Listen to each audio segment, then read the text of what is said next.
India TV YouTube channel को subscribe करें और बेल आइकन दबाएं। नमस्कार, मैं हूं पंकज भार्गव।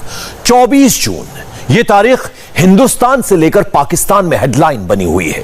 4 दिन बाद प्रधानमंत्री मोदी कश्मीर पर क्या फैसला करेंगे, इस पर अलग अलग तरह के कयास लगाए जा रहे हैं, अलग अलग दावे किए जा रहे हैं।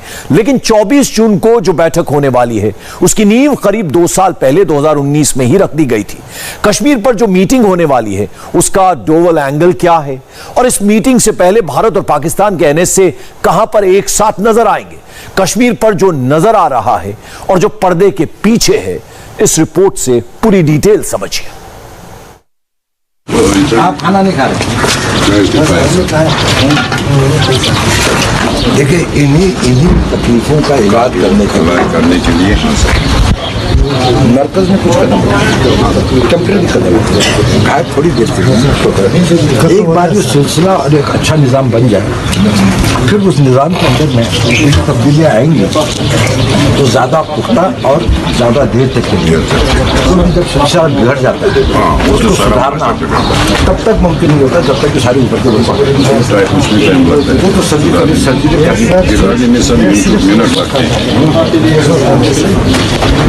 मिनट लगता है, सुधारने में तो उम्र।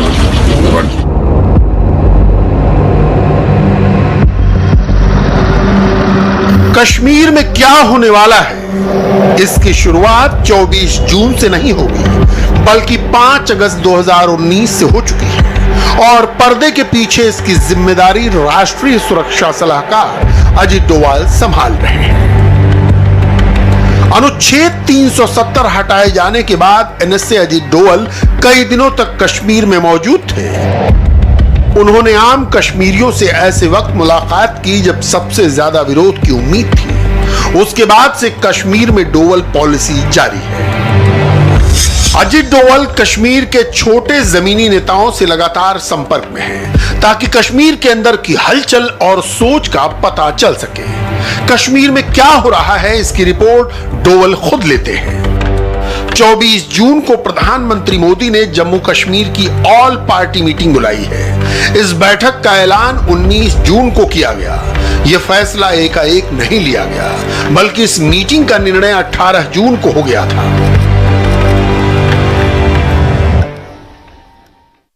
18 जून को दिल्ली में गृह मंत्रालय में एक हाई लेवल मीटिंग हुई। यह बैठक गृहमंत्री अमित शाह और जम्मू कश्मीर के उपराज्यपाल मनोज सिन्हा के बीच थी। इस बैठक में NSA Ajit Doval, raw chief, IB chief, CRPF chief के साथ साथ जम्मू कश्मीर के चीफ सेक्रेटरी और डीजीपी मौजूद थे। बैठक में जम्मू कश्मीर प्रशासन के द्वारा यह बताया गया कि डेवलपमेंट के पैरामीटर्स पर किस प्रकार से राज्य काम कर रहा है। साथ ही साथ सिक्योरिटी के पैरामीटर्स को लेकर भी रिव्यू हुआ। यह भी बताया गया कि कोरोना महामारी से निपटने में राज्य सरकार कैसा काम कर रही है। दूसरी तरफ केंद्रीय एजेंसियों के द्वारा यह बताया गया कि सुरक्षा का आकलन वो किस प्रकार से कर रहे हैं। इस बैठक के बाद यह रिपोर्ट गृह मंत्रालय के द्वारा पीएमओ को सौंपी गई, और उसके बाद यह तय किया गया कि 24 जून को प्रधानमंत्री के साथ जम्मू कश्मीर के दलों की एक सर्वदलीय बैठक होगी। इस मीटिंग में जम्मू कश्मीर के उपराज्यपाल मनोज सिन्हा, एनएसए अजित डोवाल, गृह सचिव अजय भल्ला, आईबी के निदेशक अरविंद कुमार, रॉ के प्रमुख सामंत कुमार गोयल, सीआरपीएफ के डायरेक्टर कुलदीप सिंह और जम्मू कश्मीर के डीजीपी दिलबाग सिंह मौजूद थे। वैसे तो सुरक्षा एजेंसियां सीधे गृह मंत्रालय को रिपोर्ट करती हैं, लेकिन कश्मीर को लेकर पीएमओ डायरेक्ट अजित डोवाल के कांटेक्ट में है। अजित डोवाल कई बार कश्मीर मुद्दे पर सीधे प्रधानमंत्री को रिपोर्ट करते हैं। कश्मीर एक ऐसा टास्क जिसको पर्दे के पीछे डोवाल ही संभाल रहे हैं। एलओसी में भारत और पाकिस्तान के बीच जो सीज फायर संधि हुई, उसके पीछे भी डोवाल को बताया जाता है। 25 फरवरी 2021 में दोनों सेनाओं के बीच सीज फायर हुआ। 110 दिन बीत जाने के बाद भी एलओसी पर एक गोली नहीं चली। हालांकि पीओके में आतंकवादी साजिश के सबूत वक्त वक्त पर मिलते रहे। 24 जून को क्या होगा, इसका इंतजार पूरा हिंदुस्तान बेसब्री से कर रहा है। लेकिन 24 जून से पहले 23 जून को क्या होगा, वो जानना भी जरूरी है। 23 जून से ताजिकिस्तान में एससीओ की बैठक शुरू हो रही है। इसमें 8 देशों के एनएसए हिस्सा लेंगे। इसमें भारत और पाकिस्तान भी शामिल हैं। भारत के अजीत डोवल और पाकिस्तान के एनएसए मोईद यूसुफ भी एक मंच पर नजर आएंगे। दोनों देशों के एनएसए किसी सार्वजनिक मंच पर पहली बार एक साथ नजर आएंगे। कश्मीर भारत और पाकिस्तान के बीच सबसे बड़ा विवादित मुद्दा है। ऐसे में क्या दोनों एनएसए के बीच कोई बातचीत होगी? इस पर दुनिया की नजर जरूर टिकी होगी। 24 जून से पहले हाई लेवल मीटिंग्स का दौर प्रधानमंत्री आवास में भी जारी है। 20 जून को पीएम आवास में प्रधानमंत्री मोदी ने गृह मंत्री अमित शाह और रक्षा मंत्री राजनाथ सिंह के साथ मुलाकात की, जिसके बाद निर्मला सीतारमण और पीयूष गोयल से भी मीटिंग हुई। सिर्फ जून के महीने में 5 बार पीएम आवास में हाई लेवल मीटिंग हो चुकी है। कश्मीर को लेकर क्या फैसला होने वाला है, ये हर कोई जानना चाहता है, लेकिन कश्मीर के अंदर 24 जून को लेकर क्या चल रहा है वो भी देखना जरूरी है। सतीश साहब, आपसे हम जानना चाहेंगे, पिछले कई दिनों से लगातार जो है जम्मू कश्मीर में पॉलिटिकल प्रोसेस की जो हलचल है वो तेज़ हुई है। कुछ लोग कहते हैं कि स्टेटहुड वापस मिलने वाला है। आप कैसे देखते हैं जो पीएम मोदी ने ये मीटिंग बुलाई है? आपको लगता है कि इससे कश्मीर के हालातों पर असर पड़ेगा, बदलाव आएगा? बदलाव जी आएगा। इसमें है कि एक चीज़ ये जो हमारे पास पहले थी स्टेट, यहाँ पे अपनी स्टेट थी, ये पहले से ही थी यहाँ पे 47 से। अब इनने बीच में ही ये वो हटा दिया तो ये गलत बात होगी। इससे जो पॉलिटिकल थे वो बात करने में भी असफल हुए। इसे अगर ये वापस स्टेट दे देंगे उससे काफ़ी यहाँ पे हालात ठीक हो जाएंगे। 14 पार्टी को इन्होंने दावत दिया, अगर सब जाएंगे उधर तो हमारा फैसला कुछ न कुछ हो जाएगा, शांति मानती आएगा। आपको लगता है कि बातचीत ही एक वाहिद रास्ता है? बातचीत से सारा ठीक। प्रधानमंत्री की ओर से आयोजित सर्वदलीय बैठक में महबूबा मुफ्ती समेत 14 दलों के नेताओं को न्योता भेजा गया। महबूबा मुफ्ती, फारूक अब्दुल्ला, उमर अब्दुल्ला, गुलाम नबी आजाद, ताराचंद, सज्जाद लोन, मुजफ्फर हुसैन बेग, निर्मल सिंह, कविंद्र गुप्ता, मोहम्मद यूसुफ तारिगामी, अल्ताफ बुखारी और भीम सिंह। 24 जून को क्या होने वाला है, इसके चर्चे कश्मीर में बहुत ज्यादा हो रहे हैं। 5 अगस्त 2019 को कश्मीर से आर्टिकल 370 हटाया गया था, जिसके बाद पहली बार जम्मू कश्मीर के नेता प्रधानमंत्री मोदी से मुलाकात करेंगे। इस मीटिंग में क्या होगा, इसको लेकर कश्मीर के लिए बड़ी योजना तक के कयास यहां पर आम पब्लिक लगा रही है। वैसे कश्मीर के विकास के लिए केंद्र सरकार और जम्मू कश्मीर की राजनीतिक पार्टियों का एक साथ होना बेहद जरूरी है। प्रधानमंत्री मोदी से इस बैठक को लेकर जम्मू कश्मीर में सियासी हलचल बेहद तेज हो गई। महबूबा मुफ्ती ने पीडीपी नेताओं के साथ मीटिंग की। पीएम मोदी की बैठक को लेकर क्या कोर्स ऑफ एक्शन होगा, इस पर पीडीपी की राजनीतिक मामलों की समिति ने चर्चा की। 2 दिन बाद पीपल्स अलायंस फॉर गुपका डिक्लेरेशन की एक मीटिंग होनी है। उसमें भी इस मसले को डिस्कस किया जाएगा। जो पीएजीडी के अलग अलग मेंबरान हैं वो अपनी उस पर राय देंगे और वहाँ पे भी एक लाए अमल क्या होना चाहिए वो डिस्कस किया जाएगा और उसके बाद ही कोई फैसला लिया जाएगा। इससे पहले महबूबा मुफ्ती के मामा और पीडीपी के नेता सरताज मदनी को 18 जून को रिहा कर दिया गया। मदनी पिछले 6 महीने से एमएलए हॉस्टल में नजरबंद थे। उनकी रिहाई पर पूर्व मुख्यमंत्री महबूबा मुफ्ती ने बाकियों की रिहाई की मांग भी की है। महबूबा मुफ्ती ने ट्वीट किया, राहत की बात है कि पीडीपी के नेता सरताज मदनी को 6 महीने तक गलत तरीके से हिरासत में रखने के बाद आखिरकार रिहा कर दिया गया है। अब वक्त आ गया है कि भारत सरकार जम्मू कश्मीर की जेलों के अंदर और बाहर सड़ रहे राजनीतिक बंदियों को रिहा करे। महामारी को देखते हुए उनको रिहा कर देना चाहिए। कश्मीर में जरा सी भी सुगबुगाहट होती है, पाकिस्तान की घबराहट बढ़ जाती है। पाकिस्तानी मीडिया पर सिर्फ कश्मीर का मुद्दा छाया हुआ है।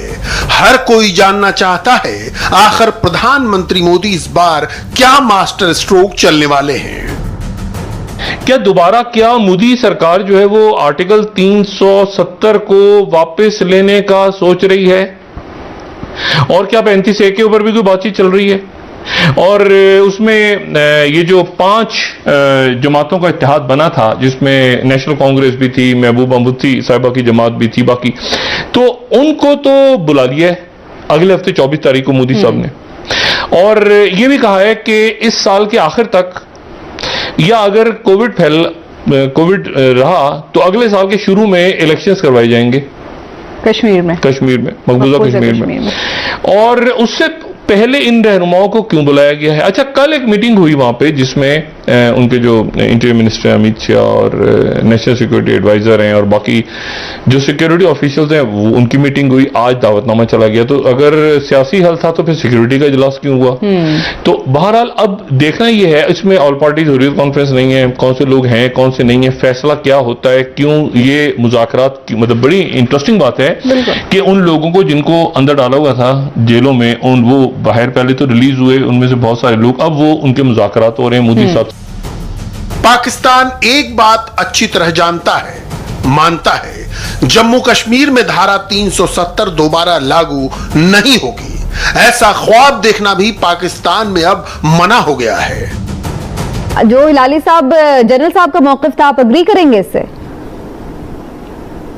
हाँ, जनरली स्पीकिंग सही कह रहे हैं। मैं पूछना चाहता था, आपको ये ख्वाब किधर से आया था कि ये वापस जा रहा है? ये मैं तो हैरान हो गया ये सुन के कि ये कैसे वापस जा रहा है। आप देखिए, दावत किसको दिया है इसने इसको दिया है, वो उमर अब्दुल्ला को दिया है, वो मुफ्ती महबूबा मुफ्ती को दिया है, और एक दिन पहले उनसे उनकी अपनी गाड़ियां और घर जो एज चीफ मिनिस्टर्स वो एंटाइटल थे, वो उसका वापस ले दिया है। तो आप समझते हैं, और फिर भी इनको दावत दिया है कि आओ मैं सुनूंगा तुम्हारा क्या कहना चाहते हो। देखिए, पुरानी हैसियत तो नहीं, लेकिन मजीद कुछ आगे जो इक़दाम करने हैं उनके बारे में पॉसिबिलिटी है कि कुछ किया जाए। जिन लोगों को इनवाइट किया गया है वो वही प्रो इंडिया पार्टीज हैं, हुर्रियत वालों को तो बुलाया नहीं गया। तो जो असल स्टेक होल्डर्स हैं उनको बाहर रखा गया। इससे पहले यही तो तकनीक थी। दूसरी तरफ ये है कि कश्मीर जो डेमोग्राफिक स्ट्रक्चर था उसका, या आबादी का तनासब था, वो बदल दिया उन्होंने। 35 लाख, हमारे फॉरेन ऑफिस के मुताबिक 35 लाख लोगों को शहरियत दे दी है कश्मीर की, जो कि वहाँ रहते नहीं हैं और हिंदू हैं, कोई केरला में है, कोई कहीं है। उनके पास अब वोटिंग राइट्स हो गए क्योंकि वहाँ के शहरी हैं। जब वोटर लिस्ट बनेगी तो इन लोगों को वोटिंग राइट होगा। अब ये जो प्रो इंडिया पार्टी है, इनको बुला के, तो भारत अगर उनसे ये कहता है कि हम रियासत बहाल करने लगे हैं और ये बहाल करने लगे हैं कि आपकी असेंबली, जिस तरह बाकी भारत की पूरी और रियासतों में है असेंबली, इसी तरह आपको भी एक असेंबली वापस आ जाती है। 24 जून की पहेली में पाकिस्तान बुरी तरह उलझा हुआ है। उसकी समझ में नहीं आ रहा 24 जून को प्रधानमंत्री मोदी क्या करेंगे, क्या कहेंगे, लेकिन उससे ज्यादा वो अपने वजीर आजम इमरान खान की खामोशी से परेशान है। पाकिस्तान के विदेश मंत्री शाह महमूद कुरैशी ने यूएनएससी को कश्मीर को लेकर खत लिखा है, लेकिन इमरान खान ने अब तक कोई बयान या ट्वीट नहीं किया है। पाकिस्तानी जनरल बाजवा भी कश्मीर की पॉलिसी पर चुप हो गए हैं। कल तक इमरान खान खुद को कश्मीर की आवाज बताते थे, कश्मीर को लेकर दुनिया में ढिंढोरा पीट रहे थे, लेकिन अचानक उनकी खामोशी बहुत कुछ इशारा करती है। पाकिस्तानी एक्सपर्ट का मानना है कश्मीर में अब जो कुछ होगा उसे रोक पाना इमरान सरकार पाकिस्तानी सेना के कंट्रोल के बाहर है। एक स्पेकुलेशन ये है कि उसका स्पेशल स्टेटस कुछ न कुछ बहाल हो जाएगा। अच्छा, अब कुछ न कुछ से क्या मुराद है उसको खुतूत वाज़ेह नहीं हो रहे। इंडियन मीडिया का एक हिस्सा कह रहा है, और उसमें यहाँ हमारे कुछ लोग भी शादियाने बजा रहे हैं, क्योंकि बाद लोगों को शादियाने बजाने का शौक होता है। बेगानी शादी में अब्दुल्ला दीवाना, 24 को मीटिंग है, ये जुमेरात को पता चल जाएगा क्या होगा। महबूबा मुफ्ती साहबा को भी बुलाया। जाहिर है कुछ ना कुछ उसमें, अगर वो उनको बुलाते सिर्फ अपने लोगों को तो उसकी तो कोई हैसियत ही ना होती। दुरुस्त। तो महबूबा मुफ्ती ने तो वो कंफर्म किया है, वज़ीर आला रही हैं वो, और उन्होंने कहा आला हुकाम ने मुझसे रब्ता भी किया। पाकिस्तान की बेकरारी और बेबसी दोनों इस बात का सबूत है कश्मीर उनकी पहुंच से बहुत दूर निकल गया है। 5 अगस्त 2019 को आर्टिकल 370 हटा दिया गया और गरजने वाली पाकिस्तानी सेना बरस नहीं सकी। 24 जून को जो फैसला होगा पाकिस्तान उसके सामने भी टिक नहीं पाएगा। इस बीच महाराष्ट्र की सियासत में एक बार फिर सियासी हलचल तेज हो गई है। मुख्यमंत्री उद्धव ठाकरे ने महाविकास अघाड़ी सरकार में शामिल कांग्रेस का नाम लिए बिना जोरदार निशाना साधा है। उद्धव ने महाराष्ट्र सरकार के अध्यक्ष नाना पटोले के उस बयान पर जोरदार पलटवार किया जिसमें उन्होंने अकेले चुनाव लड़ने की बात कही थी।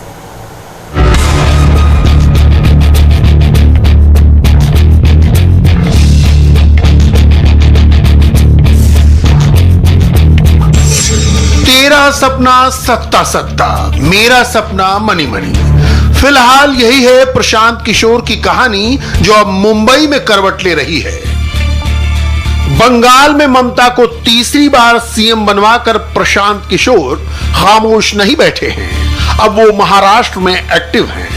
2 हफ्ते पहले पीके ने महाराष्ट्र में शरद पवार परिवार से मुलाकात की।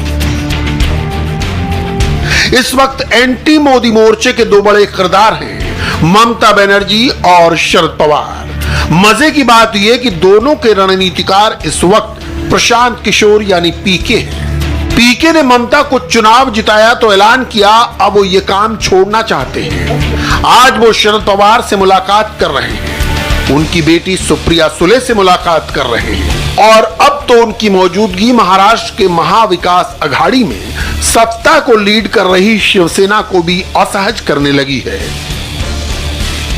चंद रोज पहले सीएम उद्धव ठाकरे दिल्ली आए, उनके साथ एनसीपी के अजित पवार और कांग्रेस के अशोक चव्हाण भी थे, मगर इस मुलाकात से इतर उद्धव ने पीएम मोदी से अलग से मुलाकात की। जब इस मुलाकात पर सवाल उठे तो उद्धव का ब्लंट जवाब था, मैं नवाज शरीफ से नहीं मिल रहा था, रिश्ते खत्म नहीं होते। उद्धव सर, क्या आप लोग की अलग मुलाकात हुई है, हाँ या ना? दूसरा सवाल हमारा हाँ या ना मतलब क्या, अदालत है कि क्या है? निजी मुलाकात है।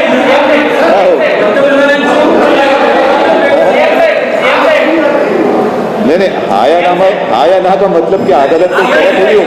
निजी मंडल के साथ मिले हैं। सुनो, ऐसा है कि ये बात कभी मैंने छुपाई नहीं और छुपाने की आवश्यकता नहीं। आज राजनीतिक रूप में देखें तो हम उनके साथ नहीं है, लेकिन इसका मतलब ये नहीं कि हमारा रिश्ता टूट गया है। मैंने कल भी बात कही थी, मेरे एक साक्षात्कार में शायद लोकसत्ता ने लिया था तब, तो इसमें कोई गलत बात नहीं है कि मैं अगर मिलूं, मैं कोई नवाज शरीफ से नहीं मिलने गया था, तो ऐसे अगर उनको कुछ मिले, मैं एक व्यक्तिगत रूप में मिलूं, अगर मैं मिल भी लूं, आज भी अभी मेरे साथी है उनको कहूंगा कि मुझे दोबारा जाकर मिलना है, तो गलत बात क्या है उसमें? आइए अब शिवसेना नेता प्रताप सरनाईक के ताजा पॉलिटिकल मूव पर नजर डालिए। प्रताप सरनाईक वही विधायक हैं जो सुशांत सिंह राजपूत केस के बाद केंद्र के खिलाफ बहुत आक्रामक अंदाज में सामने आए। अब उन्होंने एक लेटर बॉम्ब ड्रॉप किया है। सरनाईक ने उद्धव को लिखा है, एनसीपी और कांग्रेस को अपना मुख्यमंत्री चाहिए, कांग्रेस अकेले चुनाव लड़ना चाहती है और एनसीपी शिवसेना से नेताओं को तोड़ रही है। इस स्थिति को देखते हुए लगता है कि एनसीपी को केंद्र से परोक्ष समर्थन प्राप्त है, क्योंकि एनसीपी नेताओं के पीछे कोई सेंट्रल एजेंसी नहीं लगी। कांग्रेस और एनसीपी हमारी पार्टी को कमजोर करने की कोशिश कर रही है। मेरा मानना है कि अगर आप प्रधानमंत्री मोदी के करीब आते हैं तो बेहतर होगा। अगर हम एक और बार साथ आए तो ये पार्टी और कार्यकर्ताओं के लिए बहुत फायदेमंद होगा। केंद्रीय एजेंसियां बिना गलती के हमें टारगेट कर रही हैं। अगर आप पीएम मोदी के करीब आ जाएंगे तो रविंद्र वायकर, अनिल परब, प्रताप सरनाईक और उनके परिवार जिन मुश्किलों से गुजर रहे हैं वो खत्म हो जाएंगी। इस खत से आप महाराष्ट्र की मौजूदा सियासत का चाल, चरित्र और चेहरा तीनों समझ सकते हैं। महाराष्ट्र विकास अघाड़ी की एकता के टर्म और मर्म दोनों को समझ सकते हैं। ये 3 दिशाओं में बढ़ती 3 पार्टियों की ऐसी अघाड़ी है जो आने वाले कल में सत्ता का रास्ता तलाश रही है। शिवसेना की कहानी यह है कि उद्धव ठाकरे चाहते थे कि वह हर हाल में महाराष्ट्र में शिवसेना का सीएम बनाए और दोबारा शिवसेना का ही सीएम महाराष्ट्र की गद्दी पर बैठे। हालांकि बीजेपी के देवेंद्र फडणवीस उद्धव ठाकरे के इन मंसूबों को पूरा होने देना नहीं चाहते थे और यही वजह है कि उद्धव ठाकरे ने कांग्रेस और एनसीपी का दामन थामा और न चाहते हुए भी अलग विचारधारा के इन दोनों पार्टियों के साथ मिलकर महाराष्ट्र में सरकार बनाई। वही कांग्रेस की पूरी मंशा और पूरी विचारधारा यह है कि क्षेत्रीय हिंदुत्ववादी पार्टी शिवसेना को भले वो सपोर्ट करें, लेकिन राष्ट्रीय हिंदुत्ववादी पार्टी बीजेपी को वो किसी भी हाल में सत्ता से बाहर रखें। यही वजह है कि कांग्रेस अलग विचारधारा की शिवसेना को महाराष्ट्र में सपोर्ट कर रही है और महाराष्ट्र में शिवसेना का सीएम बना चुकी है। लेकिन हर बार कांग्रेस के बोल शिवसेना के खिलाफ ही होते हैं। वहीं राष्ट्रवादी कांग्रेस पार्टी की बात करें तो राष्ट्रवादी कांग्रेस पार्टी के मुखिया शरद पवार का बरसों पुराना ख्वाब है कि वो एक बार देश की सबसे बड़ी गद्दी पर बैठे, यानी कि देश के पीएम बने। और यही वजह है कि जब पीके यानी कि प्रशांत किशोर मुंबई आए और शरद पवार के घर पर उनसे मुलाकात की तो वो अपनी बिटिया सुप्रिया शुले के साथ पीके को मिले। लेकिन इस पूरी मुलाकात में अजीत पवार कहीं नजर नहीं आए। अजीत पवार को जब पूछा गया तो अजीत पवार सिर्फ इतना ही कहे कि जहां उन्हें बुलाया जाएगा वहां वो मौजूद रहेंगे।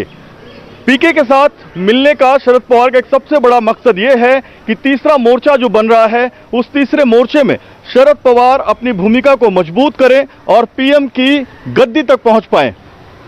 शिवसेना के उद्धव ठाकरे बार बार ये कह रहे हैं कि वो अकेले आने वाले जितने भी चुनाव है वो चुनाव लड़ेंगे, लेकिन शिवसेना के ही विधायक जो हैं वो चाहते हैं कि उद्धव ठाकरे एक बार फिर भारतीय जनता पार्टी के साथ हाथ मिलाएं। ऐसे में शिवसेना की भी जो आंतरिक स्थिति है वो बहुत ही ज्यादा ठीक नहीं है। शिवसेना के अंदर खाने में बहुत सारे लोग चाहते हैं कि दोबारा बीजेपी के साथ शिवसेना पार्टी आए और सरकार बनाए। ऐसे में तीन अलग अलग विचारधारा की पार्टियां महाराष्ट्र में सत्ता में काबिज हैं और तीनों की ये अलग अलग विचारधारा कितने दिन तक टिक पाएगी ये देखना सबसे अहम होगा। उद्धव ठाकरे ने पीएम से अलग से मुलाकात की। उसके अगले दिन संजय राउत ने प्रधानमंत्री को महान नेता बताने वाला बयान दिया। उसके बाद शरद पवार ने कहा महाराष्ट्र में सब कुछ ठीक ठाक है, मगर महाराष्ट्र में जो कुछ घटित हो रहा है वो 2024 में दिल्ली की सियासत तय करने वाला है। मगर ये कहानी तब शुरू हुई जब महाराष्ट्र कांग्रेस से अध्यक्ष नाना पटोले ने एक झंझनाने वाला बयान दे दिया। पटोले महाराष्ट्र में अगला चुनाव अकेले लड़ने की बात कर रहे हैं, खुद के सीएम बनने का ख्वाब देख रहे हैं। कई बार हमने कहा कि हम इंडिपेंडेंट आने वाले लोकल बॉडीज और विधानसभा में हम जाने वाले हैं, ये हमने बार बार कहा है। लेकिन अब इशू इलेक्शन का नहीं है, ये सरकार को पूरी ताकत के साथ 5 साल चलाने का भी हमारे सामने एक सबसे बड़ा इशू है। और उद्धव ठाकरे जी सरकार को 5 साल पूरा स्ट्रेंथ के साथ ताकत देने की कांग्रेस की भूमिका है और इस माध्यम से राज्य की जनता को जस्टिस मिले। नाना पटोले के इस बयान पर मुख्यमंत्री उद्धव ठाकरे का एक बहुत सीधा और सधा हुआ बयान आया। इस बयान में कांग्रेस की मौजूदा सियासी औकात पर तंज भी था और चैलेंज भी। शिवसेना ने दो टूक कह दिया, अकेले तुम तो अकेले हम। कुछ लोग अकेले जाने की बात कर रहे हैं, मैं भी कहता हूं कि हम भी अकेले जा सकते हैं। सभी को ऐसा करने का अधिकार है। अकेले लड़ना सिर्फ चुनाव तक ही सीमित नहीं रहना चाहिए। खुद के दम पर चुनाव लड़ने की बात करोगे तो लोग जूते से मारेंगे। तलवार उठाने की ताकत नहीं और खुद के दम पर चुनाव लड़ने की बात कर रहे हैं। तो क्या महाराष्ट्र की महाविकास अघाड़ी सरकार में ऑल इज वेल नहीं है? यह सवाल इसलिए क्योंकि कांग्रेस के वार पर खुद शिवसेना प्रमुख और महाराष्ट्र के मुख्यमंत्री उद्धव ठाकरे को यह पलटवार करना पड़ा। यह शिवसेना के 55वें स्थापना दिवस का मौका था। शिवसेना प्रमुख के इस बयान ने एक तीर से दो शिकार किए, विरोधियों पर निशाना और अघाड़ी के साथियों पर धौंस जमाना। कांग्रेस और शिवसेना प्रमुख के बयान पर बीजेपी तंज कस रही है, कह रही है कि महाराष्ट्र सरकार में सब कुछ ठीक नहीं है, लेकिन महाविकास अघाड़ी सरकार में सहयोगी एनसीपी इस मामले को ज्यादा तूल देने से फिलहाल बच रही है। एनसीपी का मानना है कि महाराष्ट्र में सरकार अच्छे से चल रही है और आगे भी शिवसेना गठबंधन में शामिल रहेगी। वहीं कांग्रेस संगठन को मजबूत बनाने का बहाना बनाकर चुनाव अलग लड़ने की बात कह रही है। मुझे नहीं लगता कि उन्होंने कहा कि वह अकेला लड़ेंगे। उन्होंने कहा जो अकेला लड़ने की बात करेगा जनता उन्हें सबक सिखा देगी। हमें लगता है भाषण को अलग अलग तरीके से लोग देख रहे हैं। सरकार चल रही है, सरकार चलेगी, लेकिन हमारी तो एक ही इच्छा है कि गठबंधन एक व्यापक बने। ये पार्टी आपका संगठन को मजबूत करना कोशिश में रहता ही है, वो प्रयास हम कर रहे हैं। Congress party is trying to get more strength by going to people. दरअसल महाराष्ट्र में अघाड़ी के घटक दलों में शुरुआत से ही छोटी मोटी अनबन रही है। कांग्रेस और एनसीपी हिंदुत्व के मुकाबले सेकुलर पॉलिटिक्स को तरजीह देते रहे हैं। इसके पीछे महाराष्ट्र के मुस्लिम वोट बैंक को साधने का मकसद था। शिवसेना का हिंदुत्व उन्हें मुश्किल में डालता रहा है। इस मामले में तीनों पार्टियां 3 पोल पर खड़ी हैं। ऐसे में कांग्रेस और फिर शिवसेना का इस तरह का बयान बताता है कि कहीं न कहीं महाविकास अघाड़ी सरकार में खटपट जारी है। आज भी उद्धव ये कहने से नहीं चूकते कि हिंदुत्व अकेले बीजेपी की सरमाएदारी नहीं है, उस पर उनकी भी दावेदारी है। की आता शिवसेनेने महाविकास आघाडी केलेले हिंदुत्व सोडलं का? शिवसेना पहले से कहीं ज्यादा मजबूती के साथ उभरी है। सत्ता गंवाने के बाद कुछ लोगों के पेट में दर्द हो रहा है। मैं उनको दवाई नहीं दे सकता, लेकिन मैं उनको सियासी दवाई दूंगा। हिंदुत्व एक कंपनी नहीं है जिसे लेकर वो कहते हैं कि शिवसेना ने उसे छोड़ दिया है। हिंदुत्व दिल से आता है। हिंदुत्व हा आमचा श्वास आहे, तो श्वास थांबला। महाराष्ट्र की राजनीति को करीब से समझने वाले जानकारों का मानना है कि उद्धव ठाकरे का ये बयान काफी अहम है। प्रधानमंत्री नरेंद्र मोदी से सीएम उद्धव ठाकरे की हुई व्यक्तिगत मुलाकात के बाद इस बात की अटकलें राजनीतिक गलियारों में तेज हैं कि फिर एक बार शिवसेना बीजेपी भविष्य में साथ आ सकते हैं। ऐसे में जरूरत पड़ने पर सियासी दवा देने के उद्धव के बयान के कई मायने निकाले जा रहे हैं। मगर एक बार फिर प्रशांत किशोर पर लौटिए। प्रशांत इस वक्त पूरे एंटी मोदी मोर्चे के रणनीतिकार बने दिखते हैं। शरद पवार से लेकर ममता बनर्जी तक उनके नेट में हैं। इसमें तेलंगाना के जगन मोहन भी हैं, तमिलनाडु के स्टालिन भी, आम आदमी पार्टी के अरविंद केजरीवाल भी हैं और पंजाब के अमरिंदर सिंह भी। नहीं है तो शिवसेना के ठाकरे और फिलहाल जेडीयू के नीतीश कुमार। 2024 की लड़ाई में प्रशांत का रोल अहम तो होने वाला है, लेकिन वो फील्डिंग किसके लिए करेंगे, पवार साहब या ममता दीदी? क्योंकि प्रशांत तो पैसे के प्रोफेशनल हैं, पीएम बनने का सपना सबके पास है। नमस्ते, मैं हूं मीनाक्षी जोशी। वीडियो और खबरों से अपडेट रहने के लिए India TV YouTube channel subscribe करें, बेल आइकन दबाना ना भूलें। जुड़े रहें इंडिया टीवी के साथ।